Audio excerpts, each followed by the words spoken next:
Welcome back to the Cracks in Postmodernity. Today we have Andrew McLuhan, who is the director of the McLuhan Institute. Andrew, thanks so much for coming on.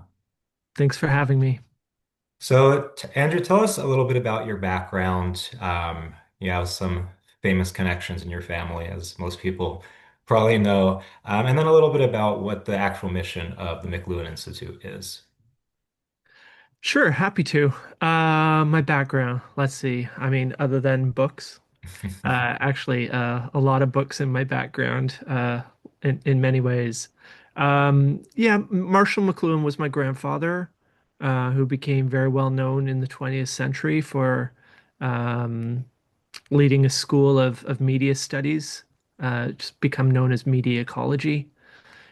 He was actually an English teacher who got interested in communication, and that led him more broadly to media studies, um, opening up what we consider media from uh, to well beyond just communication, what we think of as communications media, to basically everything that we do to exceed our own human powers. So everything from clothing to computers and everything in between. His eldest child was my father, Eric McLuhan, and I began working with my dad um, around 2008 or 9, getting interested in the family business and started the McLuhan Institute back coming up on almost 10 years ago Wow. now as a way to try and keep going what they started um, in my own way, which is definitely not the way they did things. You know, Marshall, my grandfather was an academic, a professor, a guru. My father was also a deep scholar. Um, I'm more of a poet, Mm. former punk rocker. Okay. So I bring my own flavor to it, I think, while trying to do justice to my roots. And what is it that made you decide that you wanted to kind of be involved in carrying on your family's legacy? Um, I mean,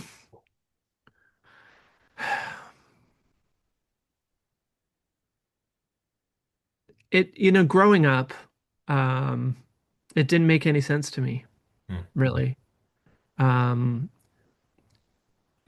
it's a long story short. As a kid, I began to understand that people knew who my grandfather was, Hmm. you know, and that wasn't they didn't I didn't know who my friends' grandparents were. It was unusual.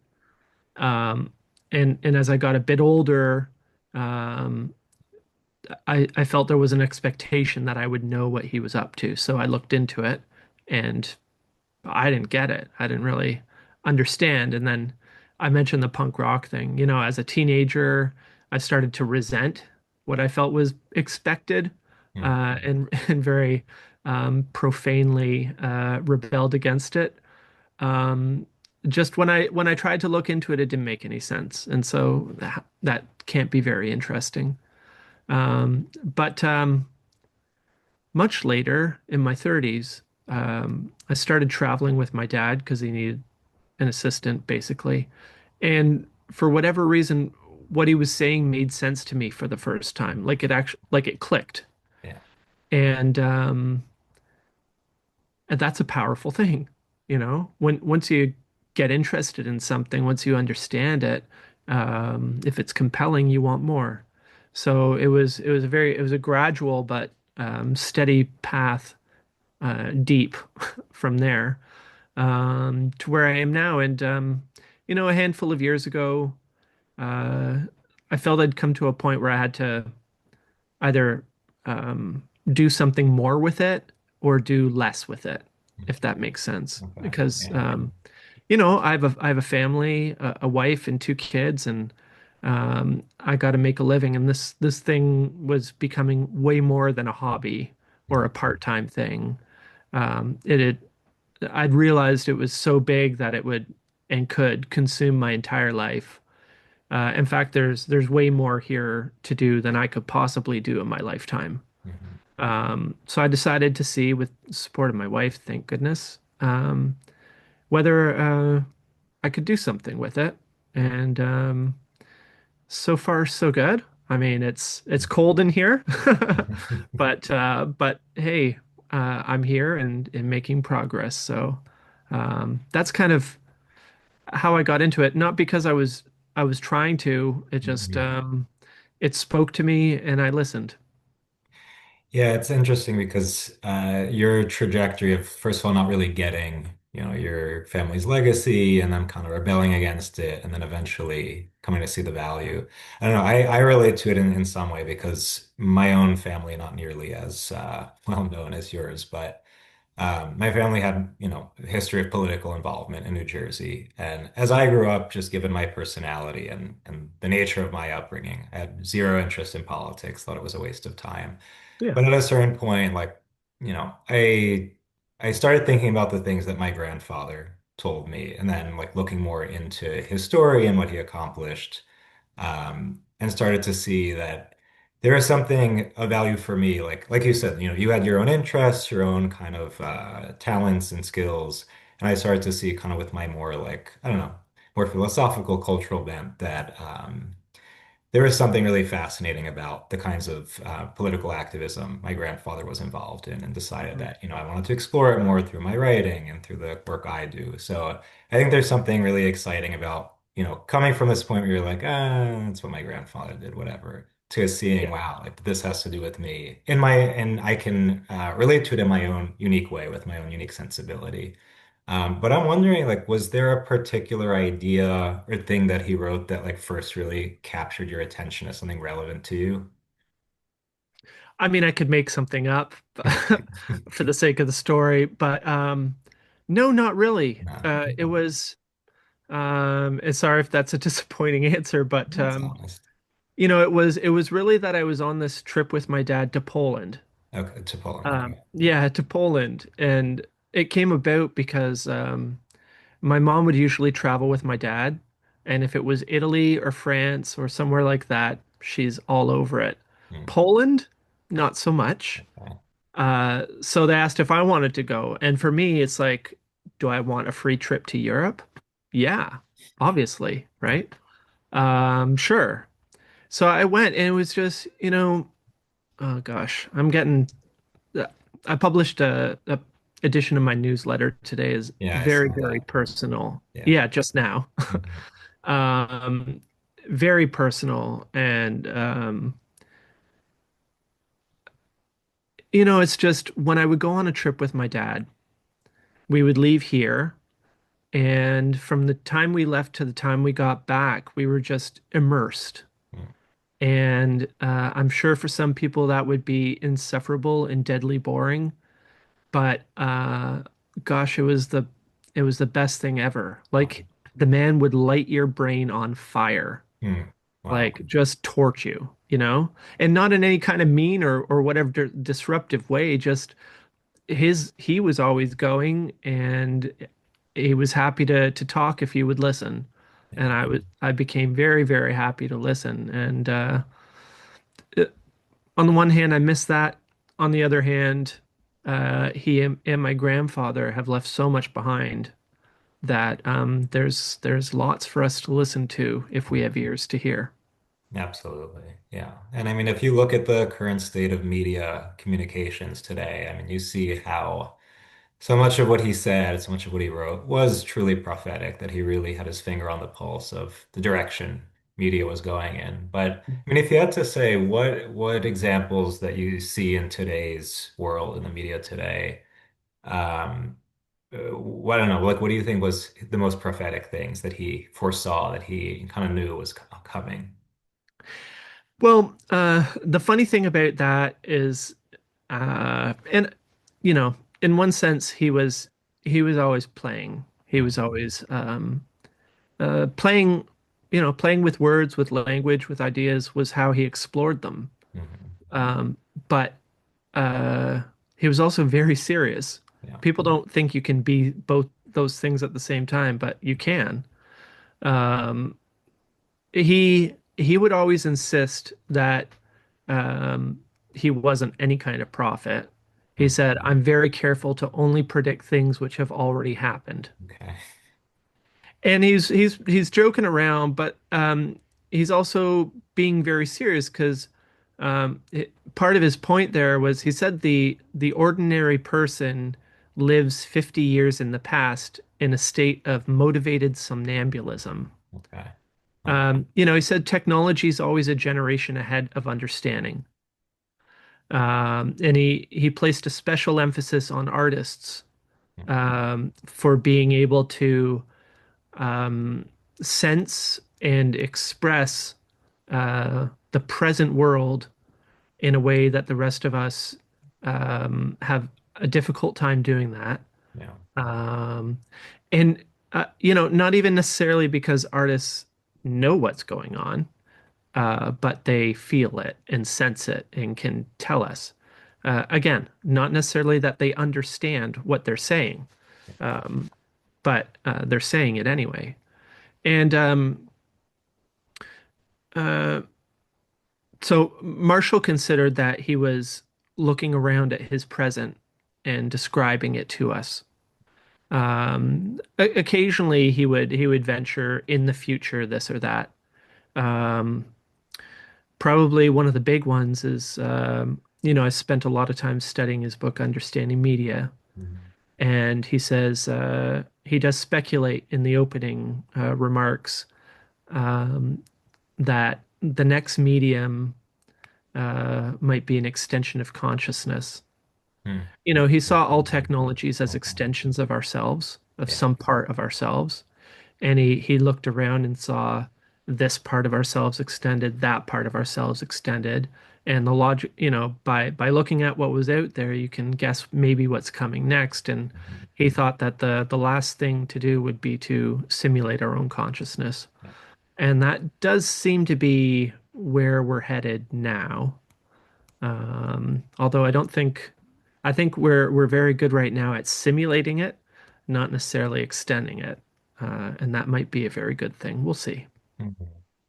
Do you think he would have been surprised by the dawn of AI? No, he No. did talk about it, yeah, Yeah. and it was present in his time. He even commented on it a little bit. Hmm. Artificial intelligence and AI, um, machine learning, this Sure. kind of thing. Okay. So no, I don't think he would be at all surprised at the developments. If anything, I think he would be surprised we're not further ahead. Hmm. Interesting. Okay. Yeah. No, I mean, it's interesting that you're saying that, there have been forms of artificial intelligence, back in his time before ChatGPT, because Oh, I don't know, sure. I think like the conventional narrative construes it as something brand new, but I guess, yeah, when you think about it, it's been here for a while. This is just a new advanced form of it. But Yeah. that being said, I mean, he talked a lot about, the emergence of the global village. And obviously mass media has reached this point where, I mean, it reaches around the globe. People can communicate with people in other countries, halfway around the world. Like Mhm. in that sense, it's very different from the time your grandfather was writing. And one of the things that we write about on our Substack is, the kind of impact of I don't know. First of all, like loss of local media, loss of local kind of outlets for not just disseminating news, but for civic engagement, for communicating on the person-to-person level, and how much that kind of erodes our agency as, everyday people. The more that kind of mass media corporations become these huge conglomerates that, I don't know, it's like we see that they're kind of absorbing the agency that once was in the hands of everyday people. Mhm. Um, I'm curious, I mean, when you think about the way that he wrote about the global village, like what would he make of this kind of situation that we're in? Again, like these big media conglomerates and everyday people kind of losing the tools to communicate and use their agency themselves. Yeah. Well, you know, he used this term global village to describe the world created by the telegraph. Hmm. Um, and electric communication changed everything. Yeah. Um, in again, in the opening words of Understanding Media, he says that the message is the change in scale or pace or pattern that a medium introduces into human affairs. Mhm. And what electric communications technologies, for certain, do is really throw that scale and pace thing into hyperdrive. Yeah. um, because and have the effect of turning the entire world into essentially a village Mhm. where it's as easy to talk to somebody across the road as it is to talk to somebody across the world, which was possible before, but on a completely different uh, pale and pale and scase, Mhm. uh, scale and pace. Which is that if I wanted to talk to, uh, where are you now? In New York. Right. So if I wanted to, the main way we would talk before the telegraph would be sending a letter, Sure. and to send a letter in the mid 19th century would mean, well, it actually takes a while to write a letter by hand. I don't know when the last time you've tried it was, but it's I more did it two difficult than it days sounds. ago, Oh, good. so I Yeah. haven't given up on So it yet. good. It's difficult to write a letter, especially a big letter. I will say though, just to interrupt you, that Yeah. I had been planning to write that letter for 2 weeks, and I kept putting it off because it Well, that's felt pretty fine. burdensome. But I did. Uh, well, that's fine too. Yeah, It's good to let these things yeah, stew, you know. Um, so it takes something to write the letter, but yeah. then to mail it, to send it, and then for it to get to you, and then for me to get a response from you, it could be a month or 2 months, right? Sure. Um, that changed with the telegraph and then with the telephone, and certainly to where we are now. But yeah, so he coined this term global village, which actually um, he didn't get the term, but he got the idea from Wyndham Lewis. Okay. Wyndham Lewis was a painter and a writer, English, born in Canada, but English. Um, he wrote a book called America and Cosmic Man, and in it he described the world with telegraph poles laid end to end being very much something like a village-like affair, is what he said. And my grandfather was a great poet, actually, and summed that all up by saying global village. Um, and so yeah, but a village. I happen to know something about village life. I live actually between farms, but near villages. And you know, village life is not all that it's cracked up to be. In particular, if you move a couple million people into a couple hundred square feet, that's something else entirely. Yeah. So, a village isn't necessarily all bees and roses and sunshine and rainbows and stuff. It can be very, very trying. So there's that to contend with as well. Yeah, and I mean, so one of the ironies, though, of kind of living in this global village, where again, I mean, we can communicate with people anywhere in the world, but also where the media is able to disseminate information at this very rapid and mass scale. Um, I mean, the irony that I see is how much there's this social division, there's this polarization that, I attribute to. I guess these kind of simplistic narratives through which information, news is packaged that ends up becoming very polarized, very polemical, to the point that even in my own family, people I live with in my own neighborhood, I can see them, or I'm kind of conditioned to see them as being on the other side. They're, the enemy, they're against me because they view things this way. Mm. Um, when in reality, I probably have a lot in common with them, especially if it's like people I grew up with in my family or in my own neighborhood. And I mean, my concern that, we use this term a lot on our subset, this kind of hysteria cycle that we see overtake the news and social media. like I see how much of it is propelled by, again, this 24-hour news cycle where there's constantly new information presented through this very sensationalistic lens. Yeah. Um, and again, like my concern is that it kind of impairs our ability to use our reason to kind of look at things through a kind of rational lens, but also again to use our agency to actually to engage the world as it is in front of us rather than through this kind of sensationalized filter. So I don't know. I mean, Yeah. I wonder. I mean, what do you think it takes to kind of break out of that cycle, that kind of loop Yeah. that so many of us are locked into, given the state of how media is today? Yeah. In 1951, my grandfather, Marshall, published a book called The Mechanical Bride. Hmm. And it was actually, I kind of think of it as an early media literacy text because it was all about advertising Hmm. and how basically advertising treats us as idiots. Um, and he said, ours is a time in which many thousands of the best trained minds have made it their object to get inside the collective public mind. Hmm. And he says to generate heat, not light, is the object of much entertainment and much advertising alike. Interesting. And that idea of to generate heat, not light, is the takeaway there. And indeed, um, we're not invited very often to reflect, but to do, um, to buy, and to buy something commercial or ideological. It's much the same thing, really. Um,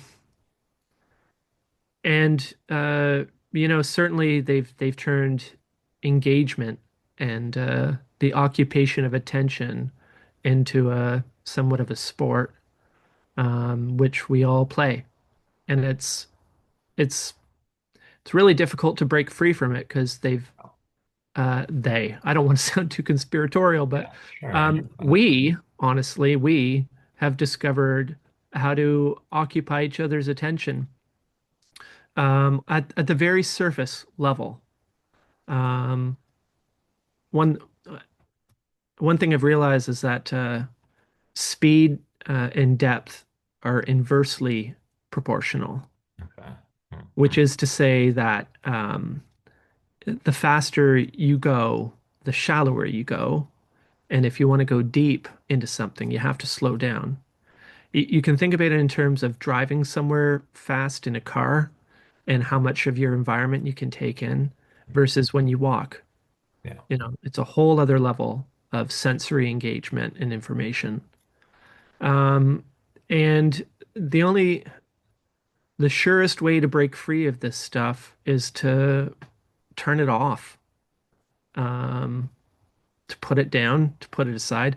I had the great fortune this past weekend of spending a couple of days in a tiny cabin with a wood stove at the side of a river. There wasn't a screen in sight, um, and it had this effect that I've come back and picked up on my social media and all the rest of it, and watching ads, I just felt um, so stupid. Really, it's the only way I can describe it. Not only that I felt stupid, but that I felt like I was being treated like I was really stupid. Mm. And it had been a long time if I've ever really felt quite like that before. And that was because I had the privilege of getting away from it all Yeah. for a couple of days. Um, and that's very, very difficult to do in our time, where everything we do is with this between us, everywhere we look is a screen and an ad and some kind of something else, and it's very, very difficult. And it's again, to use that word privilege, um, it's a privilege to not have to do that. So, but it's really again the surest way is to set that stuff aside, to break the spell. I've also been reading Homer's Odyssey recently, and you know, talking about the sirens, who to hear their call is to be mesmerized and to have your ship on the rocks. So what uh, what Ulysses did Mm, was he melted up this wax and got the sailors to stuff their ears full so that they couldn't hear it, and they were safe. Um, and it amounts to the same thing. mm. I didn't mean Yeah. to take this to a dark place. No, no, but it's interesting what you're saying because when you think about it, it's like that kind of being mesmerized by the siren call. In a way, I think a lot of, again, this kind of like hysteria cycle we see in the mass media, it does aim to mesmerize, but in a very different way because it's banking not on something that elicits wonder or fascination, but rather the sensationalism, these spectacles that I guess appeal more to this kind of instinctive base level within us rather than, again, the capacity for wonder, the rational, or I don't know, something within the spirit. Um, which again, like that type of being mesmerized, I think really activates our agency, makes us want to participate, to be involved in the real world in front of us as it is, whereas again, that kind of sensational excitement, it makes me want to react. There's Mm, this impulse to do something, but again, it's not as substantive because it's like, oh, I have to you feel this anxiety to do something right now in the moment, even if it's not actually going to accomplish anything. And and I when I look at, I mean, today, like I was scrolling through X, and I don't know, it's somebody on, I think it was like some priest made some like controversial racially charged statement, and mm. immediately a bunch of people were like, racism is bad. The church must condemn racism. And I was like, you reacting to this thing. First of all, who even is this person who said it? What were they talking about? I don't even know. But also you having this impulse to like respond and condemn it right Yeah. now. Sure, there's something noble about it, but like, did you accomplish something by doing that? Did you end race? So it's again, it's like back to what you're saying about this advertisers kind of like appealing to the sense of like we need to do something, we need to buy something now. The irony is that when we are so anxious to do and don't take this time to reflect and to process, not much is actually accomplished. And I think we're desensitized to that through the kind of sensationalism we're immersed in.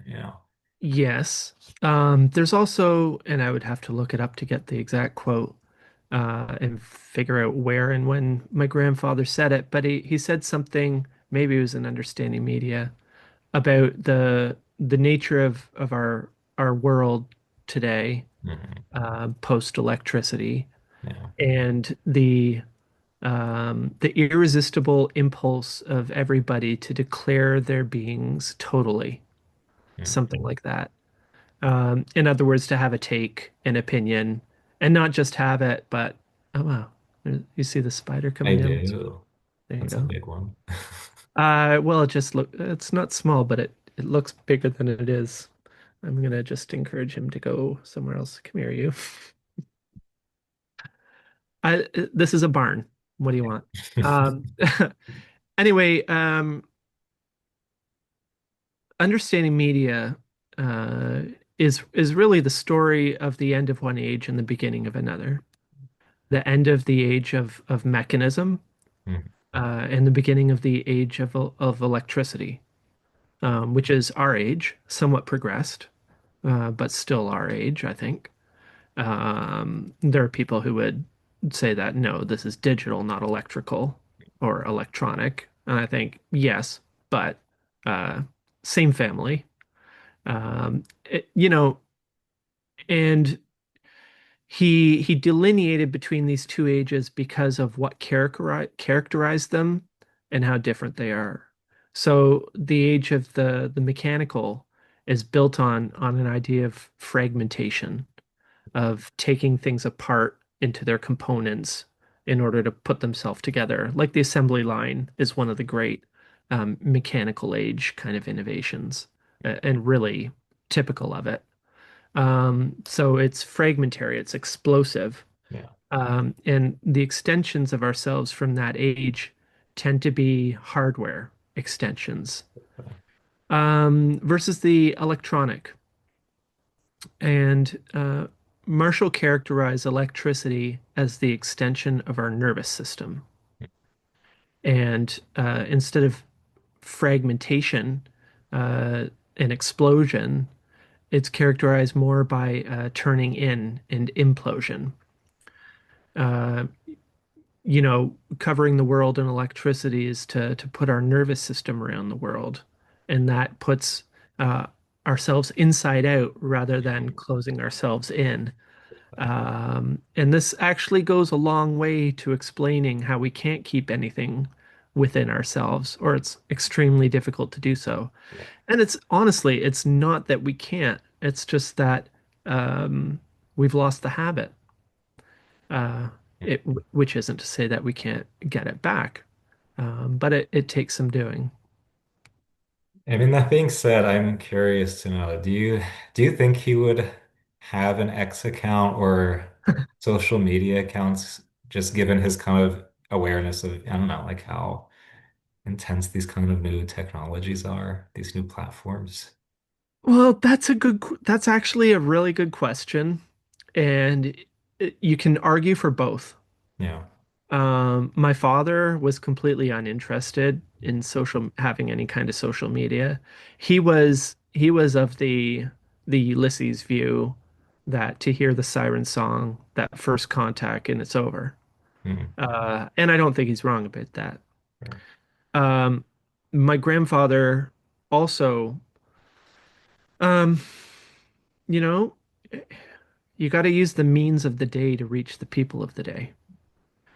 Which is why friends of mine are trying to get me on TikTok and whatever else, but that's just such a ridiculous idea. Like, Yeah. come on, really? No.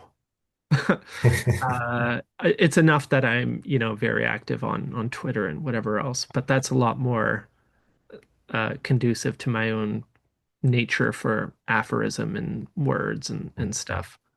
I even like performing and stuff, but just the whole TikTok, nah, Yeah. that's A little much. not, yeah, that's not me. Yeah. I'll leave that for other people Okay. if they Fair. want to. But would Marshall have done any of that? He was an explorer and an experimenter, and I'm sure he would have checked it out. Uh, but he loved books. Mm, He spent an awful lot of time with books and was not very interested in other forms of entertainment. Um, and in fact, he did some lighter reading. I don't know how light he was able to take any reading because everything always had his mind worked on several levels. mhm. So I doubt he could ever just enjoy a story for enjoying a story, you Yeah. know? Sure. I mean, what, if anything, would you say might give him hope amongst the new technologies, new media that's out there in the world today? What positive things might he have noted? Um,